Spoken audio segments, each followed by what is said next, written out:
Good afternoon और welcome all. अस्सलाम वालेकुम। सबसे पहले तो मैं आप सभी लोगों से I'd like to apologize, my heartfelt apologies। जो ये प्रेस कॉन्फ्रेंस शुरू होने में जो डिले हुआ है उस हवाले से I'd like to apologize to all of you। We are really sorry about this।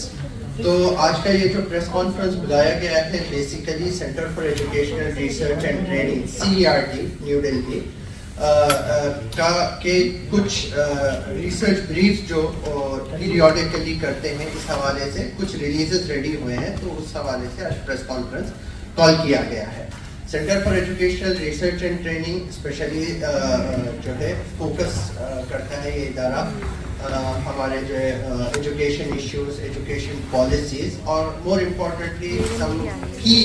Legislation और पॉलिसी इंटरवेंशंस के हवाले से जो बहुत की मुद्दे जो आते हैं ओवर पीरियड ऑफ टाइम इसको एड्रेस करते हुए ये इदारा काम करता है। अभी इस हवाले से खास तौर से जो है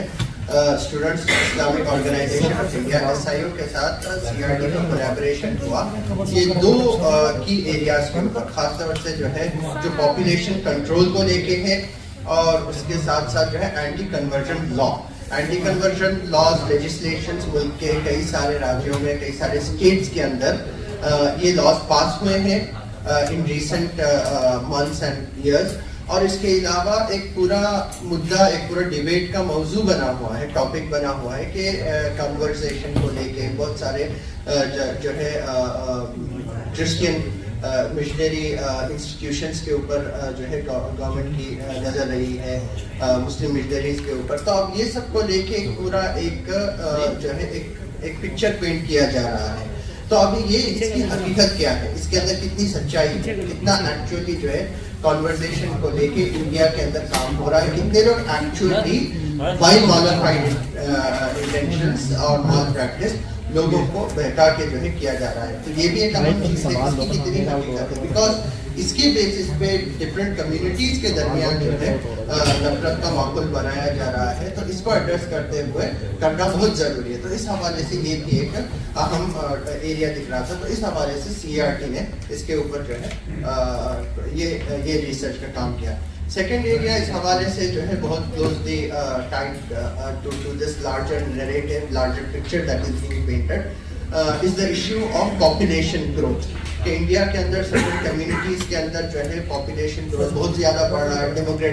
डेमोग्राफिक एंजाइटी जो है फैलाई जा रही है कि इंडिया का डेमोग्राफिक बैलेंस वो हो रहा है और certain communities would be are reproducing at higher rate और दे विल टेक ओवर। ये सब चीज़ें जो है बनाई जाए, बस इसकी कितनी हकीकत है इस हवाले से देखते हैं। तो CERT इसका एक जो स्टैंडिंग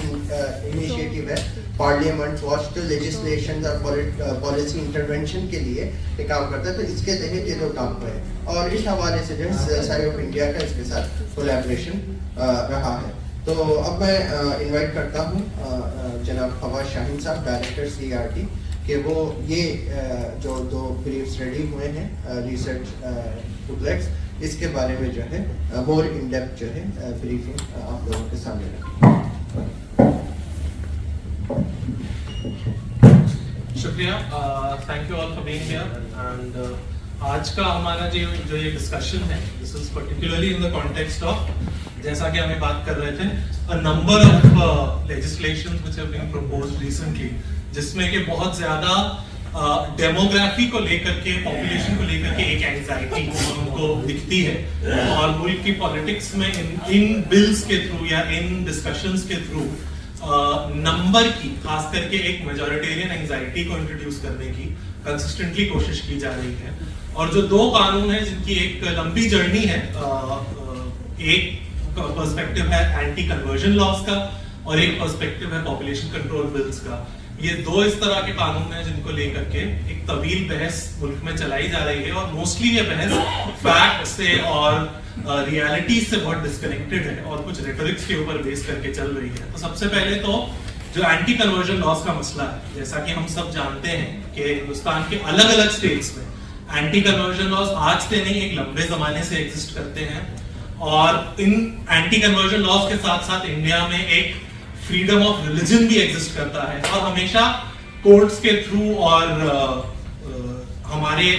लीगल पॉलिटिकल डिस्कोर्स में ये एक एक्सेप्टेड चीज रही है कि हिंदुस्तान में आपको जो फ्रीडम ऑफ रिलीजन है वो फ्रीडम अपने बिलीफ का भी है और साथ में उस बिलीफ को प्रैक्टिस करने के साथ साथ प्रोपेगेट करने का भी है। ये कॉन्स्टिट्यूशनली प्रोटेक्टेड है। इसमें जो एक चीज निकाली गई, एक इंडिपेंडेंस के बाद से ही, इंडिपेंडेंस के पहले से भी एक डिस्कशन जो चलता था कि कुछ लोगों को जोर जबरदस्ती से कन्वर्ट किया जा रहा है, तो जोर जबरदस्ती की हद तक कन्वर्जन को रिस्ट्रिक्ट करने के लिए कुछ लीगल प्रोविजंस की बात होती रही है। लेकिन हम लोग ये देखते हैं कि इस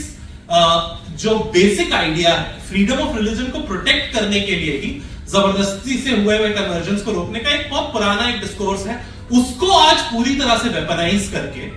और पूरी तरह से फ्रीडम ऑफ रिलीजन ही को रिस्ट्रिक्ट करने के लिए लेजिस्लेटिव एनैक्टमेंट्स हो रहे हैं। अगर आप पिछले कुछ सालों के लॉज लीजिए, और हम लोगों ने जो एनालिसिस किया है वो कोई एक लॉ का नहीं किया, बल्कि जनरली क्या ट्रेंड है, क्या शिफ्ट आ रहा है पिछले कुछ सालों से अलग अलग लॉज में, तो हम लोग ये देखते हैं कि इस वक्त जो, चाहे वो कर्नाटका हो, हरियाणा हो या अलग अलग स्टेट्स में जिसमें रिसेंटली एंटी कन्वर्जन लॉज पास हुए हैं, उन सब में कॉमनैलिटीज क्या है। कॉमनैलिटी पहली बात तो ये है कि वो लव जिहाद जैसा एक डिस्कोर्स है उसको लेकर के पहले उन लॉज को पास किया गया। उन लॉज में ये बोला गया कि आप अगर शादी के लिए या किसी भी और रीजन से कन्वर्ट करते हैं तो उसको शादी या इस तरह के रीजन से कन्वर्ट करते हैं तो उसको इलीगल माना जाएगा। इस तरह के डिस्कोर्स के चारों तरफ इन लॉज को लेजिटिमाइज किया गया। लेकिन जब आप इसको पढ़ते हैं तो एक्चुअली में इन लॉज का लेन देना कोई शादी ब्याह या असल में कोई लव जिहाद की एंजाइटी से रिलेटेड नहीं है, बल्कि उसके पीछे एक ज्यादा बड़ा इशू है। वो लॉ असल में प्रोहिबिट क्या कर रहे हैं, वो कह रहे हैं कि आप किसी भी तरह का फियर और इंड्यूसमेंट के जरिए तो आप कन्वर्जन नहीं कर सकते, जाहिर सी बात है, फितरी बात है। लेकिन फियर और इंड्यूसमेंट की डेफिनेशन में वो ये भी ले आते हैं कि किसी ये बोलना कि कोई एक्ट करने से कोई खुदा नाराज हो जाएगा या खुश हो जाएगा, इतनी बात बोलना भी जो है वो लॉ को वायलेट करेगा और वो एक इलीगल कन्वर्जन में उसको ले आएगा। और उससे भी ज्यादा बड़ी चीज, ये तो ठीक है उसका कंटेंट है जिसके ऊपर बहस हो सकती है, एक डिबेट हो सकता है कि क्या एक्सटेंट होना चाहिए कन्वर्जन के एफर्ट्स का, लेकिन जो सबसे खतरनाक एस्पेक्ट है वो है कन्वर्जन को जो एक अप्रूवल प्रोसेस में अटकाया गया है। अगर कोई इंसान इन बिल्स को अगर आप देखिए, इन लॉज को देखिए, तो उसका जो इंटेंडेड डिजाइन है वो क्या है कि अगर कोई शख्स हिंदुस्तान में अब अपना धर्म परिवर्तन करना चाहता है, कन्वर्ट करना चाहता है, तो सबसे पहले उसको जाकर के एक डिस्ट्रिक्ट मैजिस्ट्रेट या कोई एक ऐसे सिमिलर ऑफिशियल के सामने अर्जी देनी पड़ेगी। अर्जी देने के बाद कुछ दिन, 15 दिन, कहीं 1 महीना उसको रुकना पड़ेगा, उसका इन्वेस्टिगेशन होगा, रिव्यू होगा, जांच पड़ताल होगी कि इसको लेकर के किसी को आपत्ति तो नहीं है, उसके बाद ही उसे अपना धर्म परिवर्तन करने की अनुमति दी जाएगी। और अगर अनुमति के बगैर कोई अपना धर्म परिवर्तन करता है तो इसको गैर कानूनी एक अपराध माना जाएगा। अगर आप इस पूरे डिजाइन को देखें तो आप सोचिए ये खुद कितना इलॉजिकल और कितना अननेचुरल डिजाइन है, क्योंकि जब आप रिलीजन की बात करते हैं, फेथ की बात करते हैं, तो आप एक ऐसी चीज की बात करते हैं जिसका बिलीफ और कॉन्शियंस से लेना देना है। ये जो है आप किसी ब्यूरोक्रेटिक अप्रूवल के प्रोसेस से किसी का फेथ सही है या नहीं है, किसी का कॉन्शियंस सही है या नहीं है, ये आप कभी भी जज नहीं कर सकते। असल में इसके पीछे मकसद क्या है? इसके पीछे मकसद सिर्फ ये है कि लोगों को कन्वर्जन के एक्ट से रोकना, कन्वर्जन के एक्ट से ही डिटर करना, जो कि कॉन्स्टिट्यूशन के खिलाफ है। कॉन्स्टिट्यूशन आपको ये पूरा हक देता है कि आप जो धर्म चाहें उस धर्म को मान सकते हैं, लेकिन उस कॉन्स्टिट्यूशन के प्रोविजन को नहीं हटाया जा सकता, इसलिए उसके प्रोसेस को इतना मुश्किल बनाया जा रहा है। और आप देखिए हमारे मुल्क में जो आंकड़े बताते हैं कि रिलीजियस माइनॉरिटीज के खिलाफ हर तीसरे दिन कम से कम एक हेट क्राइम होता है। ऐसे संदर्भ में जब आप ऐसा कानून लाएंगे जहां पे धर्म परिवर्तन से पहले 15 दिन पहले, 30 दिन पहले डीएम को किसी को नोटिस देना पड़ेगा, उस पर जांच पड़ताल होगी, तो आप सोचिए आप उस शख्स को कितना ज्यादा वल्नरेबल बना रहे हैं, आप उस शख्स को कितना खतरे में डाल रहे हैं। आप उससे पर्सनली अग्री करते हो या नहीं करते हो, लेकिन उस इंडिविजुअल की जान कितने खतरे में आती है जब आप उससे कहते हैं कि वो पब्लिकली डिक्लेयर करे कि वो धर्म परिवर्तन करने जा रहा है, उसकी जांच हो, उसके ऊपर 10 लोग इन्वॉल्व हो। तो आज के माहौल में जब नफरत का इस तरह का पॉलिटिक्स है, आज के माहौल में जब हेट क्राइम्स को इतना ज्यादा इंप्यूनिटी हासिल है, ऐसे में आप अगर धर्म परिवर्तन के प्रोसेस को इतना ब्यूरोक्रेटिक रिव्यू में डालिएगा तो आप यकीनन लोगों की जान और लोगों की अमानत को खतरे में डाल रहे हैं। साथ में अगर आप इस प्रोसेस के अंदर और आप जाइए तो अल्टीमेटली इसका पर्पस क्या है? अल्टीमेटली इन पूरे लॉज का पर्पस ये है कि जो आर्टिकल 25 और 26 है कॉन्स्टिट्यूशन का, उसको इनइफेक्टिव बना देना। और उसके पीछे पूरा लॉ, उसके पीछे अगर आप एंजाइटी को देखिए, उसके ऊपर क्या बेचैनी है उसको देखिए, तो क्लियरली बेचैनी जो है वो सारी आंकड़ों की ही है, बेचैनी सारी नंबर्स की है। क्योंकि एक पॉलिटिकल रेटरिक है, एक बात कह दी गई है, एक बात का डर दिलाया जाता है कि हिंदू इस मुल्क में सबसे ज्यादा है संख्या में, लेकिन जो दूसरे मजहब के लोग हैं वो अपनी संख्या बढ़ाने की कोशिश कर रहे हैं। क्योंकि ये एक पॉलिटिकल रेटरिक है, एक सियासी एक जुमला है, एक बुनियाद है जिस पर सियासत की जाती है, उसको जस्टिफाई करने के लिए फिर इस तरह के कानून आते हैं। हालांकि अगर आप कोई भी आंकड़े लीजिए इंडिया में, ना तो आपका सेंसस ये बताता है, ना तो नेशनल सैंपल सर्वे ऑर्गेनाइजेशन के सर्वेज ये बताते हैं, ना तो कोई ऐसा आंकड़ा है जो बताए कि इंडिया में कहीं पे भी बड़े पैमाने पे कन्वर्जन हो रहे हैं। कोई लार्ज स्केल रिलीजियस कन्वर्जन का इंडिया में डेटा एग्जिस्ट ही नहीं करता। जो भी होते हैं स्ट्रे केसेस होते हैं, इंडिविजुअल केसेस होते हैं, और ये बताना भी मुश्किल है कि एक्चुअली कितने नंबर में होते हैं, क्योंकि वो इतना छोटा फिनोमेना है। अगर कोई वाकई में इतना बड़ा देश में फिनोमेना होता कि लोग अपना बड़ी संख्या में लोग धर्म परिवर्तन करके दूसरे धर्म में जा रहे हैं, तो ये इसके आंकड़े कई जगह मौजूद होते हैं। आज तक किसी भी बिल के डिस्कशन में किसी तरह के आंकड़े सामने नहीं रखे गए, सिर्फ एक डर फैला करके एक ऐसा लीगल आर्किटेक्चर, एक ऐसा कानूनी डिजाइन बनाया गया है जिसके जरिए से कि आर्टिकल 25 और 26 को पूरी तरह से नलिफाई किया जा सके, खत्म किया जा सके। और आर्टिकल 25-26 से आगे जाते हुए भी जो फेथ और जमीर को लेके, इंसान के जमीर को लेके, यकीन को लेकर के जो नेचुरल तकाजे हैं, जो फितरी तकाजे हैं, जो आपका कॉन्शियस आपको बताता है, ये सब उन लॉजिकल तकाजों के अगेंस्ट जाता है कि आप एक ब्यूरोक्रेटिक प्रोसेस के थ्रू कन्वर्जन्स को रेगुलेट करें और किसी भी तरह के प्रोपगेशन को, किसी भी तरह के रिलीजियस प्रोपगेशन को आप क्रिमिनलाइज करें। ये कॉन्स्टिट्यूशन के अगेंस्ट भी जाता है और कॉन्शियंस के अगेंस्ट भी जाता है। जो दूसरा डिस्कशन देश में चल रहा है, जो जिसके ऊपर वक्तन फवक्तन सियासी शोशे छोड़े जाते हैं, वो है पॉपुलेशन कंट्रोल को लेकर के एक कानून का। ये एक और कानून है जो कि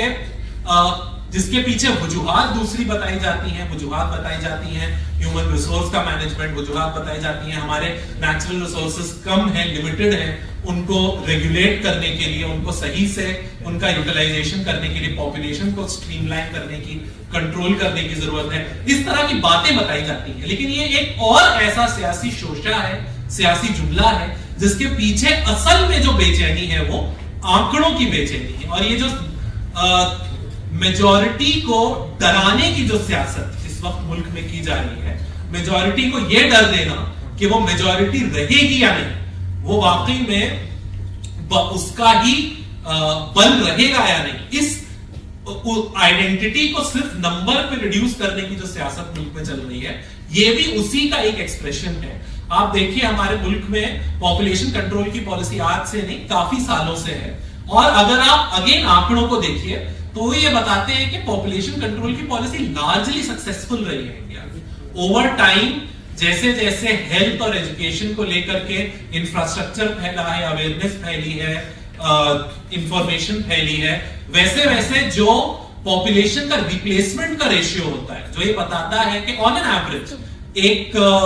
औरत ऑन एन एवरेज हिंदुस्तान में कितने बच्चे पैदा होते हैं, तो कहा यह जाता है कि एक स्टेबल पॉपुलेशन पॉलिसी वो है जो 2 के लेवल पे आ जाए, यानी कि एक औरत के अगर 2 बच्चे ऑन एन एवरेज मुल्क में पैदा हो रहे हैं तो उसको जो डेमोग्राफिक स्टडीज करने वाले लोग हैं वो ये बताते हैं कि वो एक स्टेबल पॉपुलेशन का रिप्लेसमेंट रेशियो है और एक अच्छी पॉपुलेशन पॉलिसी। आज अगर आप हिंदुस्तान में देखिए जो लेटेस्ट एनएसएसओ के आंकड़े हैं वो आपको ये बताते हैं कि इंडिया में तकरीबन जो रिप्लेसमेंट रेशियो है वो 2.1 तक ऑलरेडी आ चुका है। तो जो इंटेंडेड असर था पॉपुलेशन, बिना किसी ठोस कानून के, बिना किसी कानूनी कार्रवाई किए सोशल पॉलिसी के थ्रू, स्कीम्स के थ्रू, हेल्थ और एजुकेशन के इंफ्रास्ट्रक्चर को बढ़ाने के थ्रू ऑलरेडी एक स्टेबल पॉपुलेशन पॉलिसी हम लोग अचीव कर चुके हैं। उसके बावजूद बात होती है कानून लाने की, उसके बावजूद बात होती है क्रिमिनल प्रोविजंस लाने की। और किस तरह के क्रिमिनल प्रोविजंस? इस देश में पहले भी इमरजेंसी के वक्त में एक एक्सपीरियंस, एक तजुर्बा हो चुका है, जब जबरदस्ती पॉपुलेशन कंट्रोल को एनफोर्स करने की कोशिश की गई थी। उसके क्या डिजास्टर्स कॉन्सिक्वेंसेस थे वो आप सब जानते हैं। तुर्कमान गेट यहां से बहुत ज्यादा दूर नहीं है, वो सब वाकयात सब लोग जानते हैं। उसके बावजूद आज हिंदुस्तान में जबकि आप बेहतर तरीकों से एक पॉपुलेशन पॉलिसी को अचीव कर पा रहे हैं, उस कॉन्टेक्स्ट में भी बार बार पॉपुलेशन कंट्रोल बिल पार्लियामेंट में पेश किया जाता है। ये सरकार को भी पता है कि इस बिल का कोई फायदा नहीं होना, इसीलिए वो बिल्स कभी पास नहीं होते। लेकिन सियासी डिस्कोर्स से उसको कभी भी खत्म नहीं होने दिया जाता। और वो बिल्स किस तरह की किस तरह के प्रोविजंस की बात करते हैं? वो ऐसे प्रोविजंस की बात करते हैं कि जहां जो 2 चाइल्ड पॉलिसी का वायलेशन करे जो भी फैमिली, उनको सबसे पहले तो सरकारी स्कीम से डिसइंसेंटिवाइज किया जाए, यानी कि सरकारी जो स्कीम का लाभ है वो उनको काटा जाए। कई जगहों पर इस तरह की बात होती है कि उनको इलेक्शन लड़ने से रोका जाए। कई जगहों पे और तरह के सैंक्शंस की बात होती है। फंडामेंटली जो उनके नागरिक के तौर पे जो अधिकार हैं, उन अधिकारों को कम कर देने की बात होती है अगर 2 चाइल्ड पॉलिसी का वायलेशन हो। और आप देखिए कि इसका असल में असर किसके ऊपर होने वाला है? असर उन्हीं तबकों पे होगा जो कि सबसे ज्यादा उन पॉलिसीज के हकदार हैं, जहां ज्यादा गुर्बत है, जहां एजुकेशन नहीं है, जहां हेल्थ इंफ्रास्ट्रक्चर नहीं है। पूरी पॉपुलेशन साइंसेस, डेमोग्राफिक स्टडीज आपको यही बताती है, और हमने अपने बुकलेट में भी यही बताने की कोशिश की है कि पॉपुलेशन का और डेमोग्राफिक ट्रेंड्स का रिलीजन या रिलीजियस बिलीफ से कोई लेना देना नहीं होता है। हमेशा उनका लेना देना हेल्थ और एजुकेशन से होता है। तो जो सबसे ज्यादा वल्नरेबल कम्युनिटीज हैं हेल्थ और एजुकेशन के कॉन्टेक्स्ट में, वही कम्युनिटी सबसे ज्यादा इन पॉपुलेशन कंट्रोल बिल्स का शिकार होगी। और ये सरकार भी जानती है कि इसका असल में कौन इसका निशाने पे आने वाला है। इसलिए कभी भी आप देखिएगा कि इस तरह के बिल को पास करने की बात नहीं होती है, लेकिन हर पार्लियामेंट्री सेशन में, इस बार भी एक बीजेपी के एमपी ने प्रेजेंट किया, इससे पहले के 3 पार्लियामेंट्री सेशंस में लगातार कोई ना कोई बीजेपी का एमपी जरूर ये बिल पेश करता है। इस पे कई दिन डिस्कशन होता है, और उस डिस्कशन का निष्कर्ष ये निकलता है कि फिर से वो जो आंकड़ों को लेकर के जो डर है, जो बहुमत को लेकर जो एंजाइटी है, इस मुल्क में जो सियासत चल रही है कि जो देश की मेजॉरिटी कम्युनिटी है उसके दिल में डर बिठाया जाए कि तुम्हारी मेजॉरिटी का नंबर कम हो जाएगा, तुम्हें उसके लिए सतर्क रहना है, जो बिल्कुल ही बेबुनियाद डर है। चाहे आप कन्वर्जन को ले लीजिए, चाहे आप पॉपुलेशन ग्रोथ को ले लीजिए, दोनों जगह किसी तरह के आंकड़े नहीं है जो इस डर को जस्टिफाई करे, किसी तरह का साइंस नहीं है जो इस डर को जस्टिफाई करे। लेकिन सिर्फ इस सियासत को जिंदा रखने के लिए, इस डिस्कोर्स को जिंदा रखने के लिए बार बार इस तरह के कानून को पेश किया जाता है, बार बार इस तरह का डिस्कशन किया जाता है, और मुल्क के जो है पूरे माहौल को खराब करने की कोशिश की जाती है। तो हम लोगों ने सिर्फ इसी कॉन्टेक्स्ट में, क्योंकि बार बार ये एक डिस्कशन का मौजू बना हुआ है और एंटी कन्वर्जन के ऊपर यकीनन कई सारे कानून आ भी चुके हैं अलग अलग स्टेट्स में, तो इसी कॉन्टेक्स्ट में हमने एक बहुत बेसिक सी, बहुत बुनियादी सी स्टडी दोनों अलग अलग कानून पे अलग अलग की है, और उसको अब हम लोग रिलीज करेंगे और आप लोग उसका एक्सेस कर सकते हैं। हम चाहते हैं कि इस एक स्टडी से कहीं ज्यादा ये जो 2 बहुत सेंसिटिव टॉपिक्स हैं और इनके पीछे जो एक बड़ी सियासत है, उसके ऊपर एक डिस्कशन मुल्क में हो सके, और इन इश्यूज की क्या रियलिटी है उसको समझने में लोगों को मदद मिले, और उसके साथ साथ जो इन बिल्स को लाने के पीछे, इन कानून की बात करने के पीछे जो असल मंशा है, वो मंशा की तरफ भी लोग सोचना शुरू करें, आकलन करना शुरू करें। बहुत बहुत